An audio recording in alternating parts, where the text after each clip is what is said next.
കൃഷ്ണ ഗുരുവായൂരപ്പ, നമ്മളിന്ന് നാരായണീയം രചിച്ച മേൽപ്പത്തൂരിൻ്റെ ഒരു ജീവചരിത്രത്തെ പറ്റിയിട്ടുള്ള ഒരു അവലോകനമാണ്.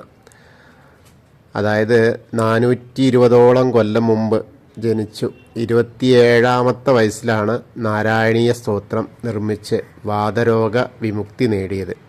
86 വയസ്സുവരെ എങ്കിലും ജീവിച്ചു എന്നുള്ളതാണ് നമ്മൾ അറിയപ്പെടുന്നത്. ഏകദേശം കൊല്ലവർഷം 735 ആ പ്രതിഭാശാലിയുടെ ജനനം എന്നാണ് പറയപ്പെടുന്നത്. മലപ്പുറം ജില്ലയിൽപ്പെട്ട കുറുമ്പത്തൂർ അംശത്തിലാണ് ജന്മഗൃഹമായ മേൽപ്പത്തൂർ ഇല്ലം. മാതൃദത്തൻ എന്നാണ് അച്ഛൻ്റെ പേര്. അമ്മയുടെ പിറന്ന ഗൃഹം തൃശ്ശൂർ ജില്ലയിൽപ്പെട്ട പയ്യൂരാണ്. ദാമോദരൻ എന്നൊരു ജ്യേഷ്ഠനുണ്ടായിരുന്നു. മാതൃദത്തൻ എന്ന പേരിൽ ഒരു അനുജനുമുണ്ടായിരുന്നു. ബാല്യപാഠങ്ങളെല്ലാം അന്നത്തെ സമ്പ്രദായപ്രകാരം നടന്നു. യഥാകാലം ഉപനയനവും കഴിഞ്ഞു. മാധവനോദിക്കൻ്റെ അടുക്കൽ വേദപഠനവും വേണ്ട വിധം നിർവഹിച്ചു. കൂട്ടത്തിൽ സംസ്കൃതവും പഠിച്ചു. പിന്നെ ജ്യേഷ്ഠൻ്റെ അടുക്കൽ തർക്കശാസ്ത്രത്തിൽ നിന്ന് പരിചയം നേടി. അച്ഛനിൽ നിന്ന് ഭട്ടമീമാംസയും പ്രഭാതകരീമാംസയും വേദാന്തവും സംഖ്യായോഗാദി ശാസ്ത്രങ്ങളും അഭ്യസിച്ചു. തൃക്കണ്ടിയൂർ അച്യുതപിഷാരടിയുടെ മരുമകളെ വിവാഹം ചെയ്ത് കുറച്ചുകാലം വിഷയസുഖങ്ങളിൽ മുഴുകി ജീവിച്ചു. പിന്നെ അച്യുതപിഷാരടിയെ പരമഗുരുവായി സ്വീകരിച്ച് അദ്ദേഹത്തിൻ്റെ അടുക്കൽ വ്യാകരണം നിഷ്കർഷയായി പഠിച്ചു.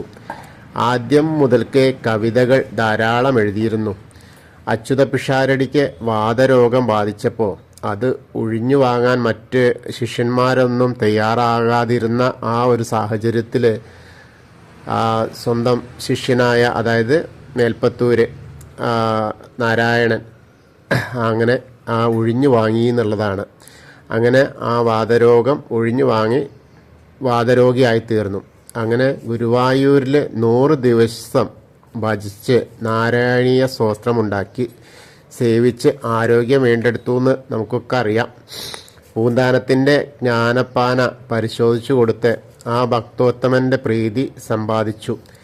അതിലാണ് ആ മരപ്രഭുവിനെ പറ്റിയിട്ട് പറഞ്ഞത്.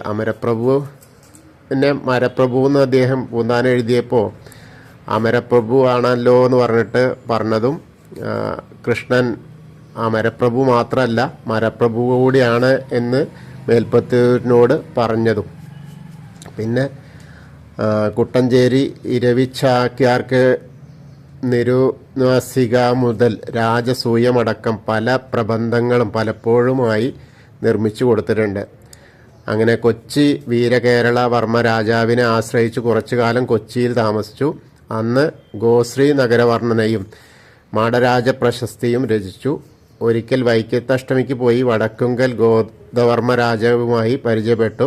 അന്ന് അഷ്ടമി പ്രബന്ധം എഴുതി. അമ്പലപ്പുഴ ദേവനാരായണ രാജാവിനെ ആശ്രയിച്ചും കുറേ കാലം കഴിഞ്ഞുകൂടി. അന്നാണ് പ്രക്രിയ സർവസ്വം എന്ന അതിബൃഹത്തായ വ്യാകരണ ഗ്രന്ഥം നിർമ്മിച്ചത്. വളരെ വളരെ അനേകം എഴുത്തുകൾ എഴുതിയിട്ടുണ്ട്. പക്ഷെ അതിലേറ്റവും പ്രാധാന്യം അർഹിക്കുന്നത് ഗുരുവായൂർ വന്നിട്ട് മേൽപ്പത്തൂര് നാരായണീയം രചിച്ചതാണ്. അതിലും ആദ്യത്തെയും ഒന്നാമത്തെയും രണ്ടാമത്തെയും കാര്യത്തിലൊന്നും ഗുരുവായൂരപ്പനെ പറ്റി മാത്രമാണ് രചിച്ചിട്ടുള്ളത്. പക്ഷേ മൂന്നാമത്തെ ദിവസമാകുമ്പോൾ അദ്ദേഹത്തിന് തീരെ വയ്യാതെയായി. ഗുരുവായൂർ വന്നിട്ട് അങ്ങോട്ട് വരാനും കൂടി ഗുരുവായൂരപ്പൻ്റെ, അതായത് ഇപ്പോൾ നമ്മൾ ചെല്ലുമ്പോൾ കാണുന്ന സ്ഥലമുണ്ടല്ലോ, ഇടത് വശത്തുള്ള തെക്ക് വശത്തുള്ള മണ്ഡപത്തിലിരുന്നിട്ടാണ് ഇതൊക്കെ ചെയ്തിരുന്നത്. കാരണം ഗുരുവായൂരപ്പന് അഭിമുഖമായിരുന്നിട്ട് ചെയ്തിരുന്നു എന്നാണ് പറഞ്ഞിരുന്നത്. അങ്ങനെ 1ഉം 2ഉം ദിവസം കഴിഞ്ഞു. മൂന്നാമത്തെ ദിവസം തീരെ വയ്യ. എന്നാലും അനിയൻ കൊണ്ടുവന്ന് അവിടെ ഇരുത്തിയപ്പോൾ അന്നത്തെ ദിവസം ഭാഗവതത്തെ ഉപസംഹരിച്ചിട്ടല്ല. കാരണം സ്വന്തം വയ്യായികയെ മാത്രമാണ് പറഞ്ഞിരിക്കുന്നത്. കാരണം വയ്യായിക മാറാത്തത് എന്താ?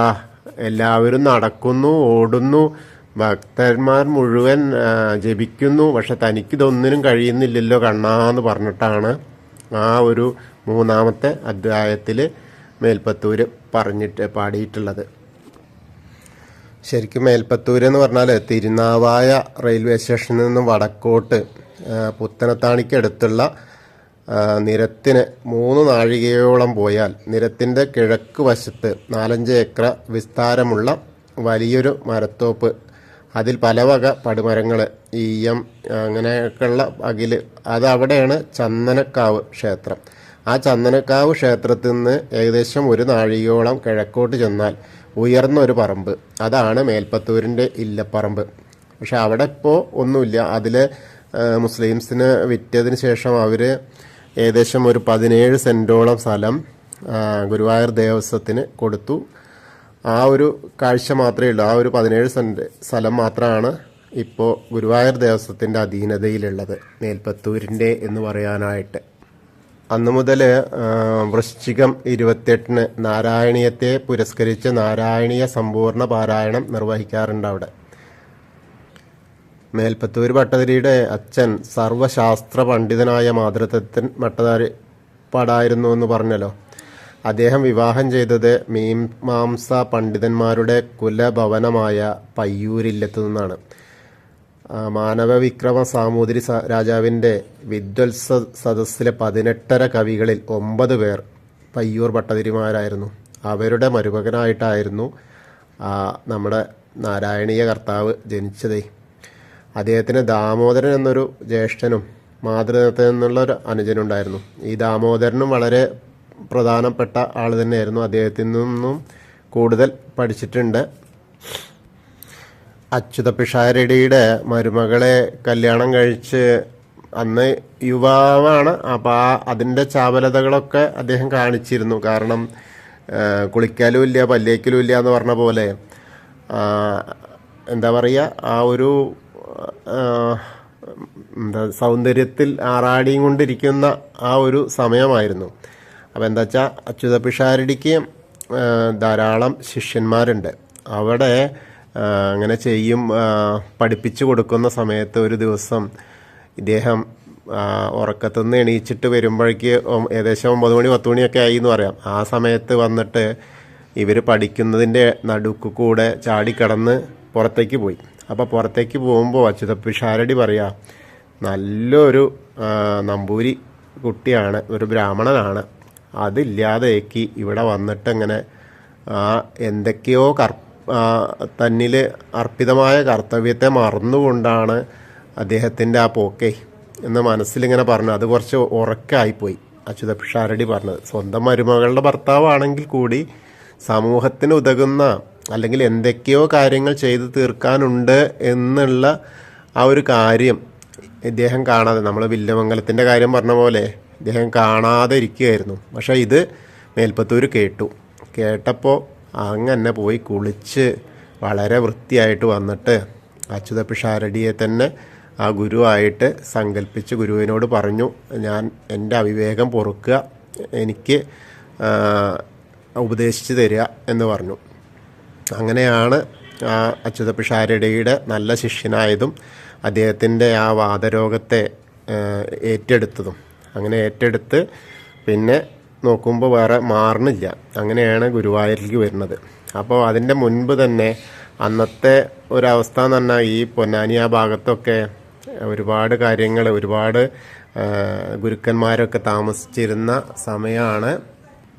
അപ്പോൾ അദ്ദേഹം പ്രാർത്ഥിക്കുകയാണ്. വാതരോഗം വന്നപ്പോൾ എന്തായാലും ഗുരുവായൂരപ്പൻ്റെ അടുത്ത് വന്ന് സമക്ഷത്തിൽ വന്ന് പ്രാർത്ഥിക്കാം, ഭജന ഇരിക്കാം, എൻ്റെ വാതരോഗം മാറ്റിത്തരണേ എന്ന് പ്രാർത്ഥിച്ച് കുറച്ച് കഴിഞ്ഞപ്പോഴേക്ക് തന്നെ വാതരോഗത്തിന് ശമനം ഉണ്ടായി. അപ്പോൾ പിന്നെ ഏതായാലും ഗുരുവായൂർക്ക് പോകാമെന്ന് പറഞ്ഞു. അങ്ങനെ ആ സമയത്ത് തന്നെയാണ് തുഞ്ചത്ത് എഴുത്തച്ഛൻ ഉണ്ടായിരുന്നത്. അപ്പോൾ അദ്ദേഹത്തെ കണ്ട് വിവരം അറിയിച്ചു. അപ്പോൾ അദ്ദേഹമാണ് പറഞ്ഞത്, മീൻ തൊട്ട് കൂട്ടിക്കോളൂ, മീൻ തൊട്ട് കൂട്ടിയാൽ മാത്രമാണ് അങ്ങയുടെ ആ വാതരോഗം മാറുകയെന്ന്. ഇപ്പം നമ്മൾ ഇന്നത്തെ കാലത്താണെങ്കിൽ മീൻ തൊട്ട് കൂട്ടാനാണ് നമ്മൾ ശ്രമിക്കുക. പക്ഷെ അന്ന് ആ പണ്ഡിതന്മാർക്ക് മീൻ തൊട്ട് കൂട്ടുക എന്ന് പറഞ്ഞാൽ ആ മത്സ്യാവതാരം മുതൽ ഉള്ള കഥകൾ തുടങ്ങിക്കോളൂ എന്നാണ് പറഞ്ഞേ. അവതാര കഥകൾ തുടങ്ങിക്കോളൂ എന്നാണ്. അദ്ദേഹം പറഞ്ഞത്. അത് മേൽപ്പത്തൂരിന് മനസ്സിലാവുകയും ചെയ്തു. പക്ഷെ നമ്മളെപ്പോലുള്ള ആൾക്കാർക്ക് അത് മനസ്സിലാവുന്ന അവസ്ഥയല്ല.